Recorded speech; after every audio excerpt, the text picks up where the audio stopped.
The first thing Captain Elias Ward noticed when he awoke aboard the starship Etherian was a silence.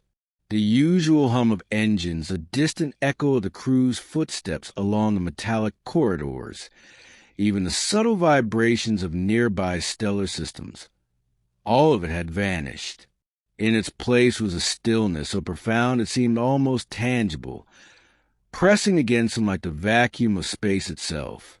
He sat up, rubbing his temples. His memory was foggy. He remembered the mission briefing, the warp jump, then nothing. The ship was in orbit above a small, luminescent planet whose surface glowed with colors he didn't recognize. Swirling violets, deep aquamarines, and strands of iridescent gold that rippled like liquid fire. And there she was, standing in the observation deck, framed against the alien sky, was a woman unlike any human he had ever seen.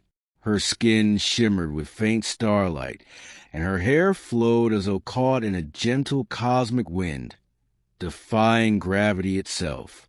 Her eyes were vast and luminous, reflecting the swirling colors of the planet below. She didn't move, didn't speak. Yet somehow he felt her gaze penetrate every corner of his mind. "Who are you?" he asked, his voice trembling. She tilted her head, a smile curling at the edge of her lips. "I am Seraphine," she said, and the sound of her voice seemed to resonate inside him rather than in the air. "And you are far from home, Captain Elias Ward." Elias felt his chest tighten. There was a strange pull in the air, like gravity had shifted to tug not on the ship, but on his very heart. How did I get here?" Seraphine's smile widened. "You were drawn to me, though you do not yet understand why. Every being in this quadrant has a choice, Captain, love or conquest. But the cosmos is patient. It allows time for hearts to decide." Her words sent shivers down his spine. He had faced hostile planets, rogue star systems, even alien mercenaries in war-torn sectors of the galaxy. But this was unlike anything he had ever encountered. "You speak in riddles," he said, trying to steady his voice. "Are you alien?" "I am everything," she replied softly. "And I am nothing. I am the guardian of this world, the arbiter between desire and destiny. You must choose what you seek, Captain. But beware, your choice is not yours alone." Elias swallowed hard. He had been trained for diplomacy, for combat, for survival. But nothing in his years of service had prepared him for the weight of such a question. Chapter 1. Arrival. Days passed, or maybe hours. Time seemed fluid on this luminescent planet. The crew of the Etherian had been evacuated, or perhaps placed in a form of stasis, leaving Elias alone with Seraphine. She taught him the rhythms of her world, the energy currents that flowed like rivers through the atmosphere, the bioluminescent flora that pulsed in harmony with her moods. Yet, despite the beauty, there was unease. Every time he felt drawn to touch her, the cosmos itself seemed to resist. Stars outside the ship would flare, sending cascades of color across the observation deck. Each flare was a warning, or perhaps a reminder of the stakes. "You can feel it, can't you?" Seraphine asked one evening as they sat by a river of liquid light. "The pull between us and the universe." "I do," he admitted, "but I don't understand. Why me?" "You were chosen because your heart is capable of both love and command," she said, her voice a gentle hum. "The universe does not often allow a being to possess both, and yet here you are. The decision is yours to make. Embrace this bond or risk the cosmos' judgment." Elias's mind raced. Love was simple. In theory, a connection, a shared heartbeat, a mutual understanding. Conquest, however, carried power and responsibility. If he chose love, he might save himself and gain something extraordinary, yet risk the very mission that had brought him here. If he chose conquest, he could claim control, bend the cosmos to his will. But at what cost? He looked at Seraphine. She was more than human, yet she radiated a warmth he couldn't deny.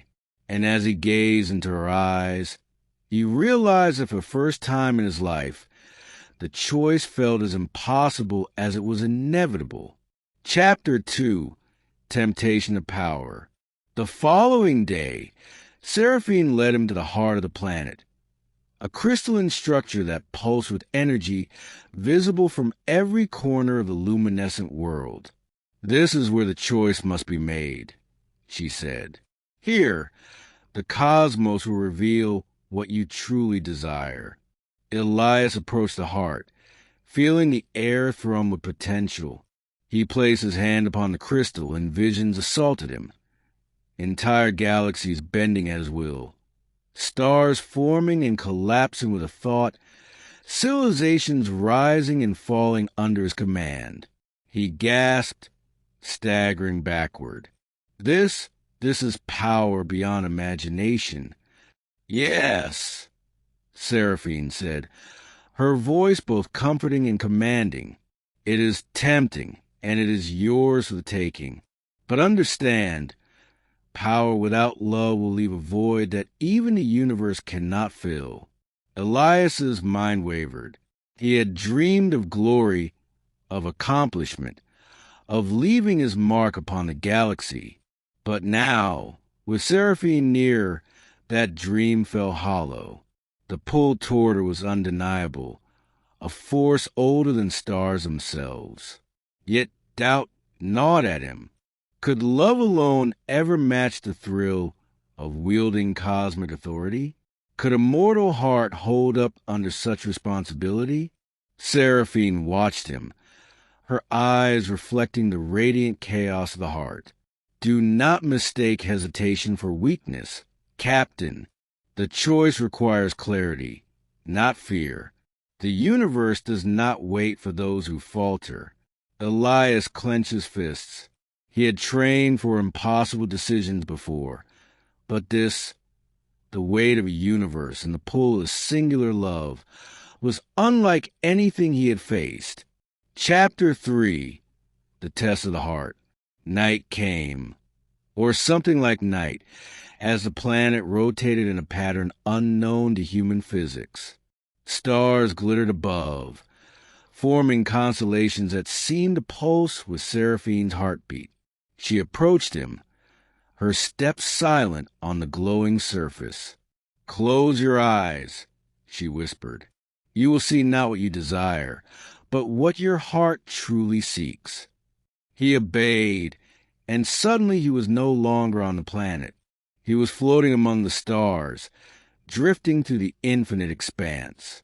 The cosmos stretched endlessly, glittering with possibilities, and there she was, Seraphine, radiant and eternal.